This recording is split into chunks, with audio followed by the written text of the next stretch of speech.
কি বলতেছস? মেয়েরা স্বার্থপর, ওদেরকে কখনো বিশ্বাস করা উচিত না। আচ্ছা ঠিক আছে, মাইনা নিলাম তোর আম্মু তো একটা মেয়ে, উনারেও বিশ্বাস করিস না। তোর বোনও তো একটা মেয়ে, ওরেও বিশ্বাস করিস না। আর তুমি কি বলতে চাও যে শুধু মেয়েরাই ধোঁকা দেয়? কখনোই না, আমরা ছেলেরা আরো বেশি ধোঁকা দেই। একটা মেয়ের সবচেয়ে দামি সম্পদ হইলো তার ইজ্জত। একটা মেয়ে ভালোবাসার মানুষটাকে বিশ্বাস করানোর জন্য যে তারে কতটা ভালোবাসে, এই জন্যই তো শরীর দেখায়, তাই না? আর ওই জিনিসগুলারে আমরা রেকর্ড কইরা তারপরে আবার ওই মানুষটারে ব্ল্যাকমেল করি। একটা মেয়ে যখন তোমার সাথে কথা বলতে চায় না, তখন তুমি তার মাগি বলো। আর যদি ওই জিনিসটাই তোমার বোন করে, তাহলে তুমি বলো হ্যাঁ আমার বোন অনেক ভালো, কারণ সে ভালো একটা ফ্যামিলির। আর যে কিনা অন্য বাড়ির মেয়ে, সে কি ভালো না নাকি? আচ্ছা মাইনা নিলাম যে কোনো মেয়ে একটা ছেলের সাথে কথা বলতে রাজি হয়ে গেছে, কিন্তু তারপরে যদি ছেলেটা ওই মেয়েটার পছন্দ করে, মেয়েটা যদি ওই ছেলেটার পছন্দ না করে, তাহলে তার কি খারাপ বলতে হইব? ভাই শুন, কোন মেয়ের চরিত্রের উপর আঙুল উঠানোর আগে একটা কথা চিন্তা করিস, তোর বাড়িতেও কিন্তু মা বোন আছে।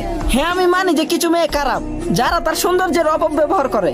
তার মানে এটা না যে দুনিয়ার প্রত্যেকটা মেয়ে খারাপ। তুমি নিজে যেমন কোনো জিনিস চুজ করার আগে সবচেয়ে বেস্ট যেটা